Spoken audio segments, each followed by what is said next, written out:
Hey you guys, I am back here with another catalog that I am sure a lot of you wanted to see.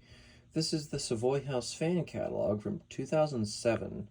I was very fortunate to find a couple earlier Savoy catalogs, some of the only ones that I think a lot of us have seen, at least since they were current. So I figured I would go ahead and document this one here. So go ahead and open it up. This is one of those that doesn't really like to stay open by itself. The pages are rather stiff, so this is going to be awkward to film, but I have to do this. I have to do this one at some point because there's a lot of cool fans in here. So here we go. First up, we have the Mayan Plantation and the San Fernando.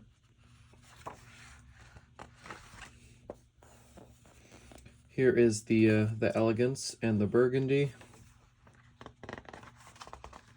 The pages are rather thick in this too. Here we have the, I just feel like I'm skipping a page, but no, I guess I'm not.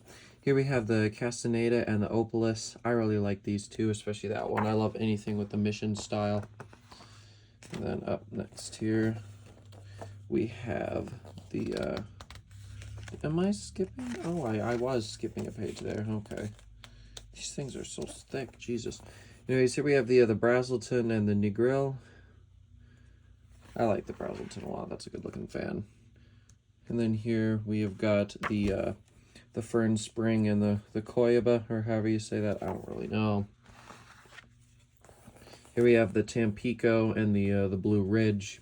I will say that Savoy was very heavy on these sort of grossly ornate sort of type designs, quite like their lighting was. So yeah, here's the Palmera and the Fiorentino.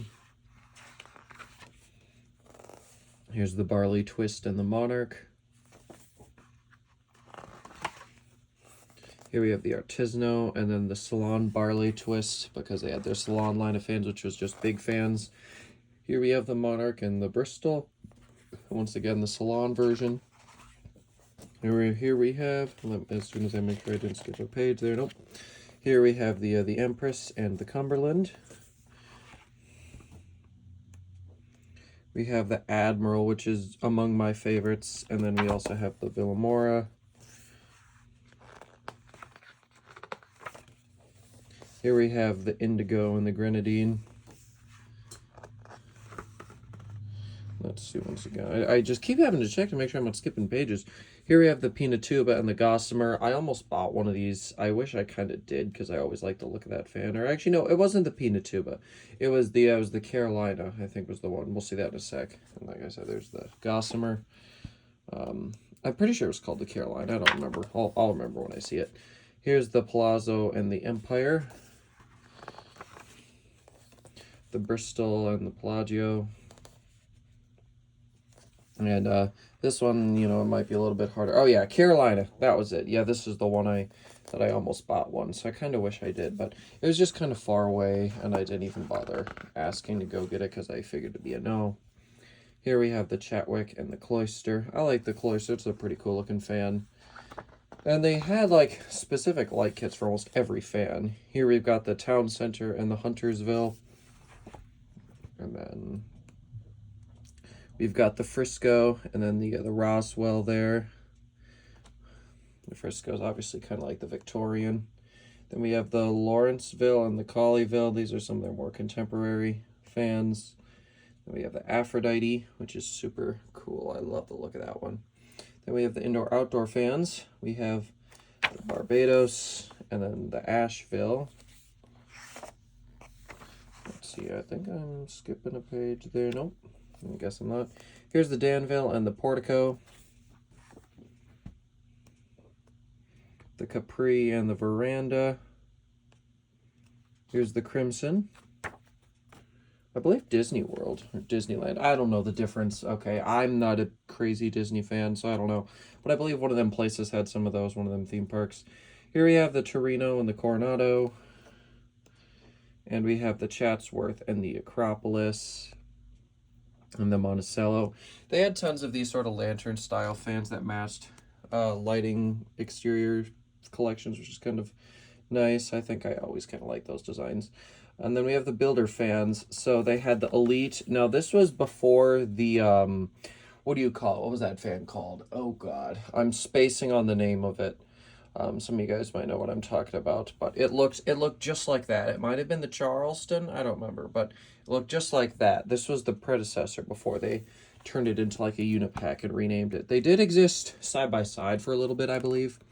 Here we have the Concorde. Now what's interesting is the bright brass one was GE with the white blades, and the white one had Panama vents. The rest of them had the more basic builder vents. Then let's see, that other white one also had Panama vents. I don't really know whether they actually all had those vents or how they determined what fan had what vent pattern. I don't really know.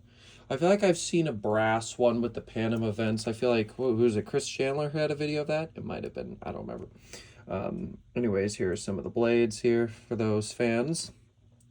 We have the Fontana, which is pretty similar to the Westinghouse Vintage. Probably better quality, though. Then we have the Builder Specialty, which did apparently have a couple of 4-blade unipacks, as you can see there. And then we also had the Riverdale and the Danube. The Riverdale's kind of cute. And then we have a bunch of light kits. Like I said, they had a bunch. Well, maybe I didn't finish my sentence, but they had light kits to go with almost every fan model. So you can see here that they, oh yeah, by the way, the rest of this catalog is light kit. So if that's not your fancy, yeah, feel free to click off, because there's just going to be an excess of this for a little while. Because they really went insane with how they wanted to showcase the light kits here.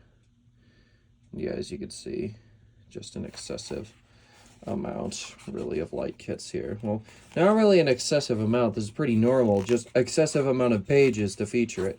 Just show the one and then tell all the finishes that the fan, or that the light kit comes in. That's what a lot of other brands did. Well, not all of them. Quorum was one of the ones that didn't do that. Here's glassware. Well, was glassware. Then here's blades. More blades. Now, these are the accessory blades for all the other fans. And then we have down rods, display units, etc. Control systems. Rather basic. And they had this version of the LCD. Every brand, well, most brands had LCD, and that was theirs. Here's specs. Try and focus on those for long enough so you guys can get to know these fans better and understand them. Here's light kit specs and probably compatibility. Let's see, did I skip a page there? No, I didn't. And then we have remote control specifications, which honestly, as long as it's an AC fan, probably most of those controls would work. And then here's the index, another page of the index, and then the index again. Then there's the back cover. And there is the side of it. So yeah, this is one I knew you guys would probably want to see, so I wanted to go and get it recorded. I hope you guys enjoyed, and I'll see you in the next one. Goodbye.